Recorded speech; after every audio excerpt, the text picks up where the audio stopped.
नमस्कार मित्रांनो, चला हवा येऊ द्या 2014 मध्ये प्रेक्षकांच्या भेटीला आला होता. जवळपास 10 वर्ष प्रेक्षकांचे मनोरंजन केल्यावर या कार्यक्रमाने गेल्याच वर्षी रसिक प्रेक्षकांचा निरोप घेतला. या कार्यक्रमामुळे निलेश साबळेसह सगळेजण कलाकार घराघरात जाऊन पोहोचले. सगळ्यांनीच महाराष्ट्राला खळखळून हसवलं. मात्र यापैकीच एक अभिनेत्याबाबत एक धक्कादायक बातमी समोर आली आहे.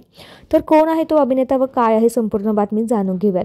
तत्पूर्वी तुम्ही जर आपल्या चॅनलला सबस्क्राईब केलं नसेल तर प्लीज सबस्क्राईब करून घ्या, जेणेकरून तुम्हाला मनोरंजन विश्वातील अशाच ताज्या घडामोडी सगळ्यात आधी पोहोचतील तुमच्यापर्यंत.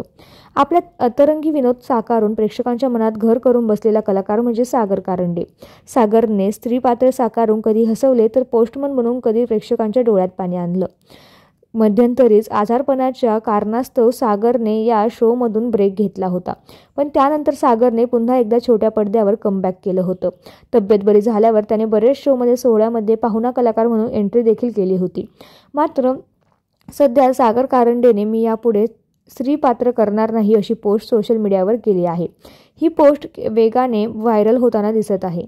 चाहत्यांना प्रचंड धक्का बसला आहे की सागरने अचानक असा निर्णय का घेतला असावा या विचारात चाहते पडले आहेत. दादा काय झालं, अचानक कोणी काही बोललं का, असा निर्णय तुम्ही का घेतला असे प्रश्न आता तमाम चाहते विचारत आहेत. दरम्यान अभिनेता सागर कारंडेने हा निर्णय अचानक का घेतला याचा उलगडा अद्याप झालेला नाहीये. त्यामुळे सागर कारंडेच्या या निर्णयावर त्याची बाजू केव्हा स्पष्ट होणार हे पाहणं महत्त्वाचं ठरणार आहे.